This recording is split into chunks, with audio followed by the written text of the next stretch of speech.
Rolling and mark it. Whether you use your FX3 this way or this way, this latest version 2 firmware changes the way you work with this camera.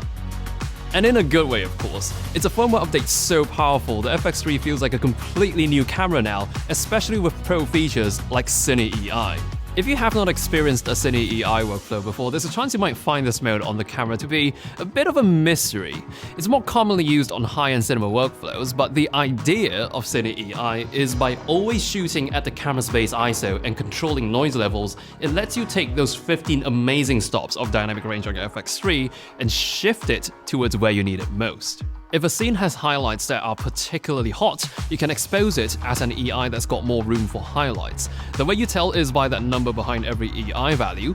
That number is how many stops you've got for your bright bits. And if a dark look is what you're after, choose an EI that prioritizes shadows over highlights and you'll get a clean, noise-free image. The fact that the FX3 has 2 base ISOs makes the Cine EI workflow extremely flexible to help you capture the best image possible.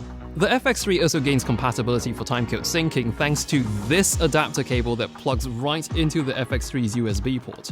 With this, you can now sync the FX3's internal timecode to an external source, which saves you time in post when using this for multicam productions. It's really the pro features like these that fit the FX3 right in when used alongside cameras like the FX6, FX9, or even VENICE.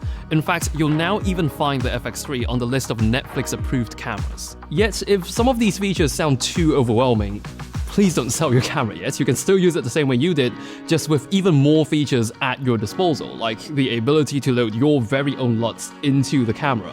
When shooting in S-Log, you've now got the freedom to monitor your picture using a custom LUT that you imported. But for those insanely tight deadlines where you just can't be bothered to tinker with log footage, and I'm looking at you same-day edits, the Reborn FX3 does give you the option to bake your LUTs right into your recorded footage, behaving essentially like picture profiles. The Flexi ISO mode is also right there for times when you want to shoot S-Log but without adopting the Cine EI workflow, just like old times with picture profiles 8 and 9.